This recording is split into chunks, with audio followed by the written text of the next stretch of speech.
Assalamualaikum warahmatullahi wabarakatuh.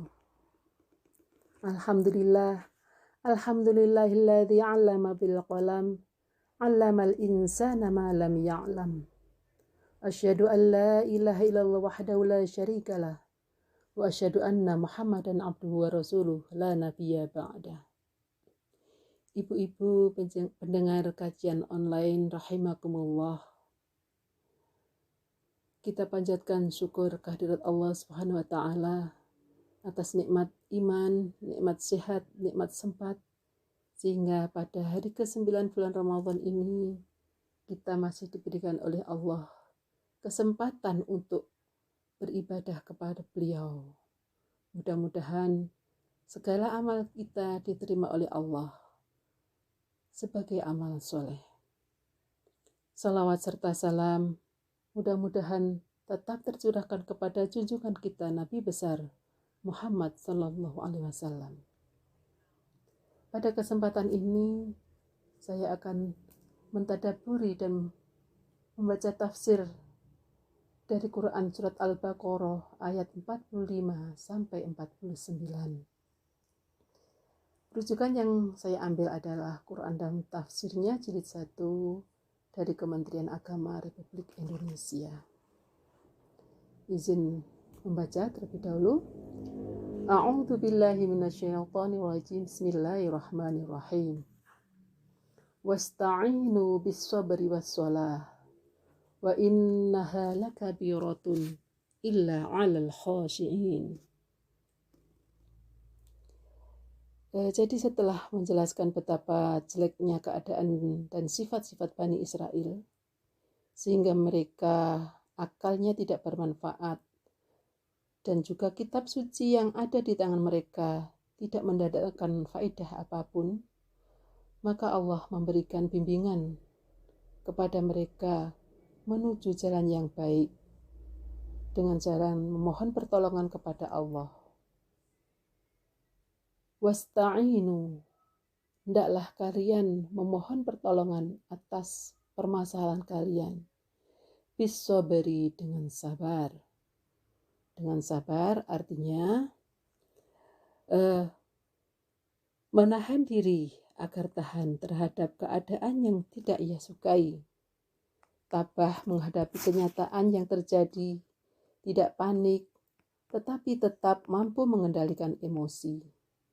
Dengan tenang menerima kenyataan dan memikirkan mengapa hal itu terjadi, apa sebabnya, dan bagaimana cara mengatasinya dengan sebaik-baiknya, semata-mata mencari keridhaan Allah.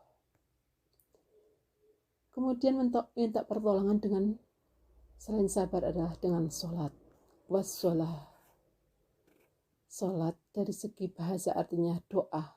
Sedangkan dari segi pengertian syariat adalah ucapan dan perbuatan tertentu yang dimulai dengan takbir dan diakhiri dengan salam. Imam Al-Qurtubi dan beberapa ulama lain mengatakan bahwa mengapa Allah secara khusus menyebut sholat padahal banyak ibadah yang lain. Hal ini semata-mata untuk memuji kedudukan sholat. Sebagaimana sabda Rasulullah, kana Rasulullah Sallallahu Alaihi Wasallam idza hazabahu amrun sholat. Rasulullah Sallallahu Alaihi Wasallam apabila menghadapi masalah berat, beliau sholat. Hadis riwayat Imam Ahmad. Kemudian dilanjutkan, innaha lakabiratun illa 'alal khashi'in. Sesungguhnya salat itu amat sangat berat kecuali bagi hamba-hamba yang khusyuk. Melakukan salat memang dirasakan sangat berat dan sukar kecuali orang-orang yang khusyuk, yaitu orang yang benar-benar beriman dan taat kepada Allah dan melakukan perintahnya dengan ikhlas karena mengharapkan ridhonya semata, serta memelihara diri dari azabnya. Bagi orang yang khusyuk, melaksanakan sholat tidaklah dirasakan berat, sebab pada saat-saat tersebut mereka akan tekun dan tenggelam dalam bermunajat kepada Allah, sehingga mereka tidak lagi merasakan dan mengingat sesuatu yang lain, baik itu berupa kesukaran maupun penderitaan yang mereka alami. Rasulullah bersabda, "Waju'ilat qurratu aini fis shalah." Dan dijadikan ketenangan hatiku di dalam sholat. Hadis riwayat Imam Ahmad dan An-Nasai. Kemudian Allah menegaskan kembali, siapakah orang yang khusyuk pada ayat ke-46? Alladzina yadhunnuna annahum mulaqi rabbihim. Yaitu orang-orang yang meyakini bahwasannya mereka mulaqu rabbihim, akan menemui Tuhan mereka.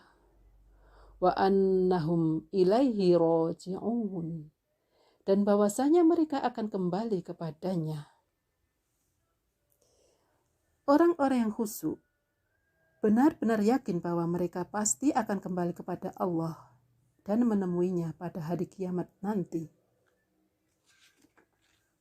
di mana semua amal-amal manusia akan diteliti dan setiap orang yang akan menemui balasan atas amal perbuatan mereka.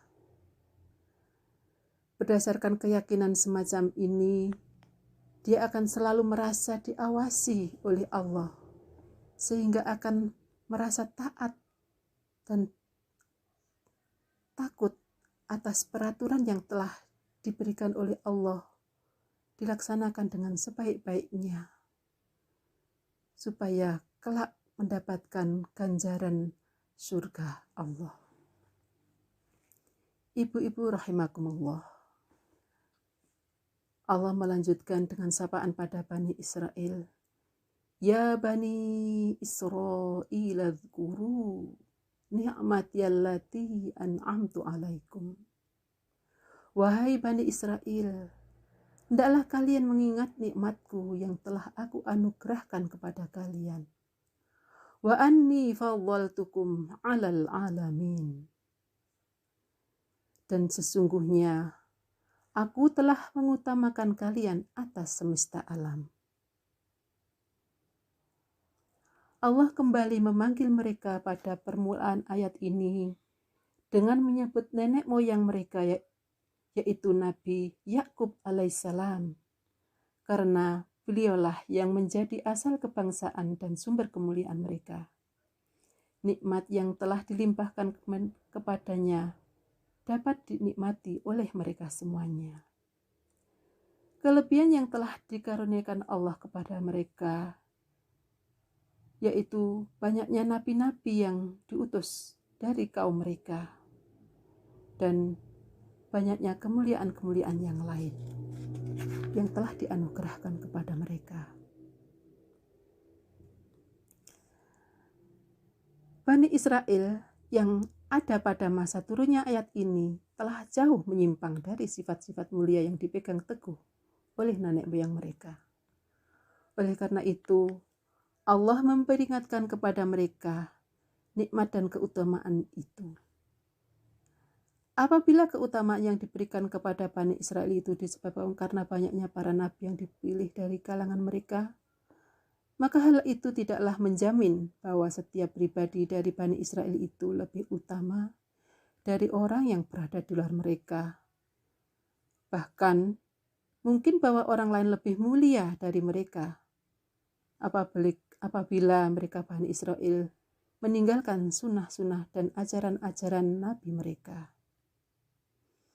Apabila keutamaan mereka itu disebabkan kedekatan mereka kepada Allah, bahkan mereka pernah menganggap dirinya sebagai Sa'bullah al-Mukhtar, artinya rakyat Allah yang terpilih.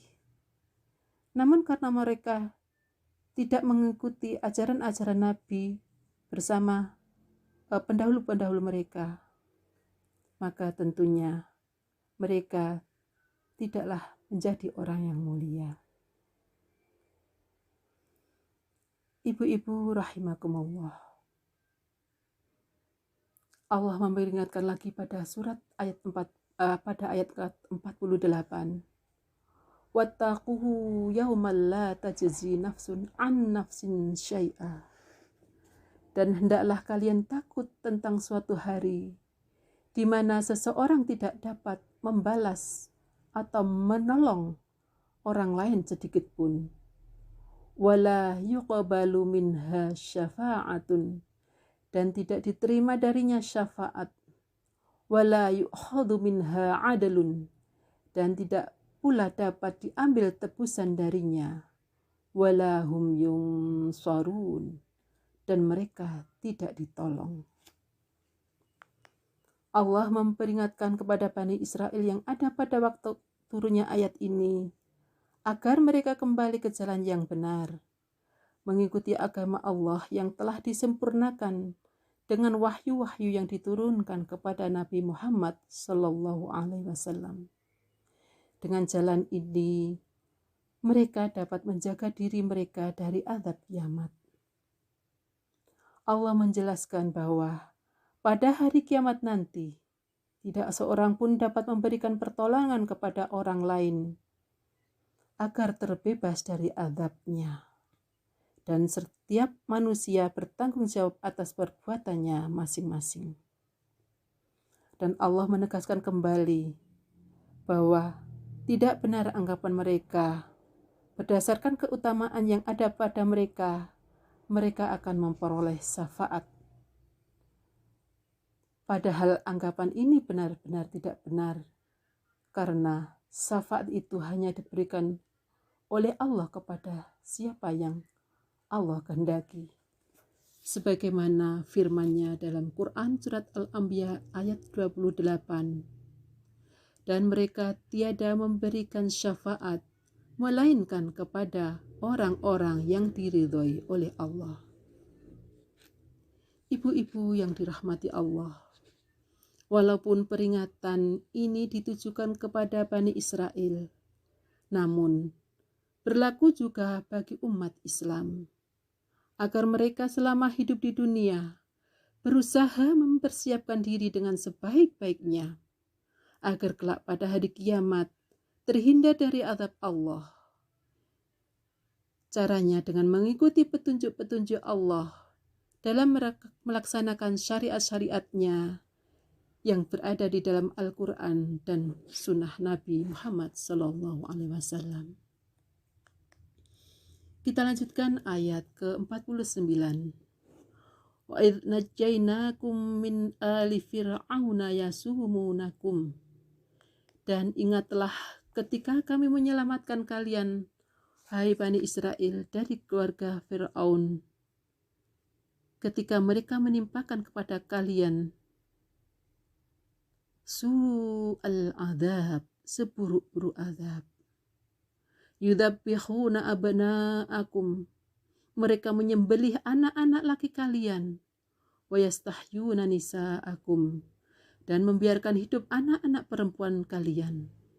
Wa fi dzalikum, dan pada yang demikian itu, bala'um mir rabbikum azim, terdapat cobaan yang besar dari Tuhan kalian. Pada ayat ini Allah mengingatkan bagaimana Bani Israel diselamatkan dari Fir'aun dan para pengikutnya. Dahulu Fir'aun menyembelih anak-anak laki-laki mereka Bani Israel dan membiarkan anak-anak yang perempuan, serta menimpakan siksaan yang berat kepada mereka. Itu dikarenakan Fir'aun pernah bermimpi melihat api yang menakutkannya yang muncul dari Baitul Maqdis, lalu memasuki rumah-rumah bangsa Koptik di negeri Mesir, kecuali rumah-rumah Bani Israel. Kemudian ada yang menafsirkan mimpinya ini bahwa kelak akan lenyap kekuasaan Fir'aun berada di tangan seorang laki-laki Bani Israel. Maka mulailah dia membunuhi anak-anak laki-laki dan membiarkan anak-anak perempuan Bani Israel ini. Kemudian azab yang lain adalah menurut Ishaq berkata, Fir'aun saat itu menyiksa Bani Israel. Ia jadikan mereka selain pelayan dan budak, ia membagi-bagi mereka untuk mengerjakan proyek-proyeknya.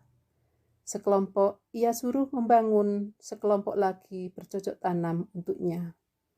Jadi mereka menggarap pekerjaan untuk Fir'aun, dan siapapun di antara mereka yang tidak menekuni pekerjaan milik Fir'aun ini, maka harus membayar jizyah atau upeti.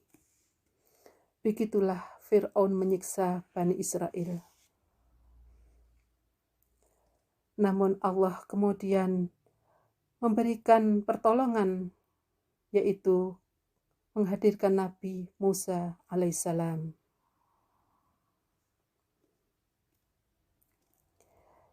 Allah menyelamatkan mereka, namun semuanya ini mengandung ujian dari Allah, agar kelihatan syukurnya orang-orang yang selamat dan sabarnya orang-orang yang menghadapi kebinasaan. Ujian terkadang dengan kebaikan dan terkadang dengan keburukan, sebagaimana difirmankan Allah Ta'ala dalam surat Al-Anbiya ayat 35. Kami akan menguji kamu dengan keburukan dan kebaikan sebagai cobaan yang sebenar-benarnya. Dan Quran surat Al-A'raf ayat 168. Dan kami coba mereka dengan nikmat yang baik-baik dan bencana yang buruk-buruk, agar mereka kembali kepada kebenaran. Ibu-ibu rahimakumullah, demikian kisah Bani Israel yang berkali-kali Allah memberikan pertolongan, kenikmatan, namun mereka berkali-kali tetap tidak mensyukuri nikmat Allah, bahkan membanggakan aturan-aturan Allah. Na'udzubillah min dzalik. Semoga kita semua bisa mengambil ibrah dari ini dan kita dijadikan orang-orang yang senantiasa bersyukur dan bersabar atas nikmat dan ujian yang Allah berikan. Nasr minallah wa fathun qarib wa basyiril mu'minin. Wassalamualaikum warahmatullahi wabarakatuh.